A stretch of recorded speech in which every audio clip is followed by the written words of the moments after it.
Stonehenge. The very name conjures images of ancient mystery, a testament to the ingenuity and spiritual yearning of our prehistoric ancestors. It stands on the Salisbury Plain, a silent sentinel seemingly untouched by the passage of time. Yet this iconic monument harbors a history far more complex and often unsettling than its majestic facade suggests.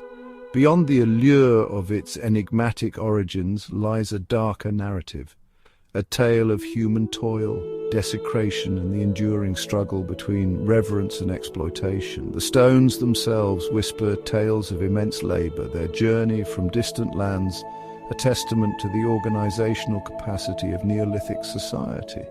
But was this labor freely given or extracted through coercion and fear? The earth beneath the monument holds secrets too, whispering of ancient rituals and sacrifices, some perhaps far more unsettling than we dare imagine. Over the centuries, Stonehenge has been a site of both veneration and violation, a silent witness to the ebb and flow of human history, both noble and base.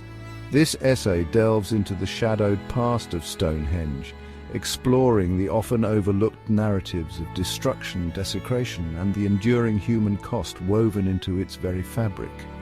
It is a story that forces us to confront the complexities of our relationship with the past, urging us to learn from the mistakes of previous generations as we strive to safeguard Stonehenge's legacy for the future. The construction of Stonehenge was a monumental undertaking, a feat of engineering and human endeavor that continues to astound us today. The sheer scale of the project, the quarrying, transportation and erection of massive stones weighing up to 40 tons, speaks to a level of social organization and technological sophistication that belies traditional views of prehistoric societies. However, this grandeur came at a price. The human cost of building Stonehenge, both in terms of physical labor and potential social coercion, remains a subject of intense debate. While some scholars envision a communal effort driven by shared belief and purpose, others point to evidence suggesting a more complex and potentially darker reality. The immense logistical challenges, the sheer manpower required, and the potential for accidents and injuries all hint at a system where labor may have been, at least in part, coerced or even conscripted. The skeletal remains found at nearby Durrington Walls, a Neolithic settlement contemporary with Stonehenge's construction, reveal signs of malnutrition and disease, suggesting that life for those who built the monument may not have been without hardship. Furthermore, the very nature of Stonehenge as a site of ritual and possible sacrifice raises unsettling questions. Were offerings made to appease the gods during its construction? Did accidents or deaths occur, their memory woven into the fabric of the monument itself? While definitive answers remain elusive, the possibility of human sacrifice, however unpalatable, cannot be entirely discounted. The construction of Stonehenge, for all its grandeur, serves as a potent reminder that even the most awe-inspiring achievements can cast long shadows. Stonehenge stands not only as a monument to the living, but also as a silent repository of the dead. Excavations have revealed that the site was used for burial for centuries, with human remains dating back to the early phases of its construction. These ancient interments, often accompanied by grave goods and placed with reverence within the monument's sacred circle, offer a glimpse into the spiritual beliefs and mortuary practices of our distant ancestors. However, the sanctity of these burials has not always been respected. Throughout history, Stonehenge has been subject to looting, vandalism, and the callous disturbance of its ancient dead. During the Roman period, it is believed that the site was plundered for its valuable grave goods, the slumber of the dead disturbed in the pursuit of material wealth.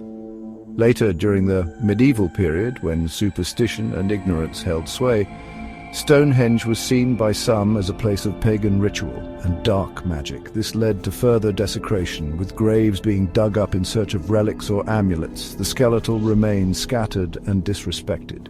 The once sacred ground became a place of fear and plunder, the memory of those laid to rest within its embrace callously disregarded. Even in more recent times, the sanctity of Stonehenge's burials has not been fully assured. Amateur excavations and treasure hunting, driven by a thirst for knowledge or greed, have further damaged the archaeological integrity of the site. The removal of skeletal material and artifacts, often conducted without proper documentation or care, has robbed us of valuable insights into the lives and beliefs of those buried at Stonehenge. The desecration of these ancient graves serves as a stark reminder of the fragility of the past and the importance of treating archaeological sites with the respect and reverence they deserve. From mysticism to misuse, Stonehenge in the medieval imagination. The medieval period witnessed a dramatic shift in the perception of Stonehenge. Shrouded in the mists of time and stripped of its original meaning, the monument became a canvas onto which later generations projected their own beliefs, fears, and fantasies. No longer understood as a place of ancestral veneration and ritual, Stonehenge was reimagined through the lens of medieval Christianity, often portrayed as a place of pagan worship, sorcery, and even demonic influence.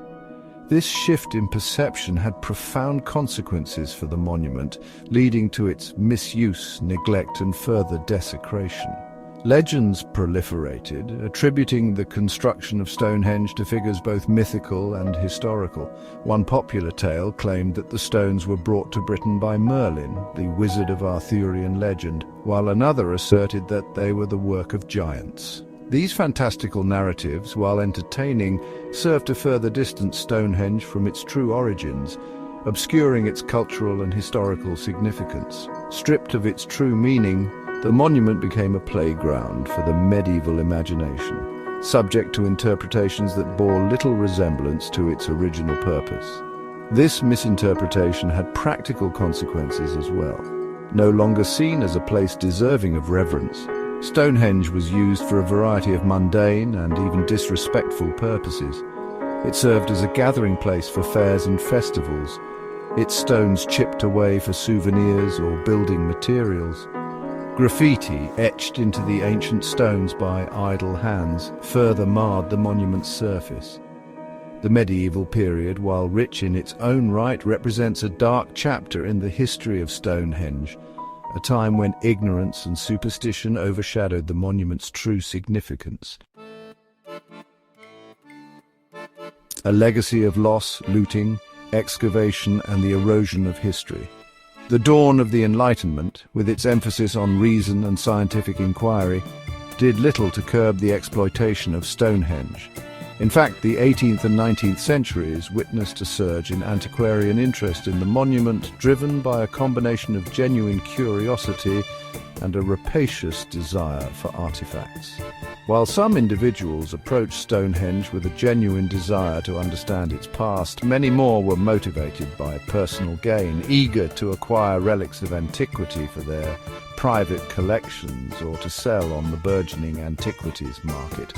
This period saw a wave of uncontrolled excavations at Stonehenge, often conducted with little regard for archaeological best practices. Trenches were dug haphazardly across the site, disturbing ancient features and burials. Stones were toppled in search of hidden chambers or treasure, further damaging the structural integrity of the monument. The artifacts recovered from these excavations, often removed without proper documentation or context, were scattered far and wide, ending up in private collections or museums, their connection to Stonehenge lost or obscured. The cumulative impact of centuries of looting, vandalism, and uncontrolled excavation has been devastating. Stonehenge has been robbed of much of its archaeological context, the delicate stratigraphy of the site disturbed, and countless artifacts lost or dispersed. The information that could have been gleaned from these objects, the stories they could have told about the lives and beliefs of those who built and used Stonehenge, has been irretrievably lost. The legacy of this period serves as a stark reminder of the destructive power of human curiosity when divorced from ethical considerations and a respect for the integrity of the past.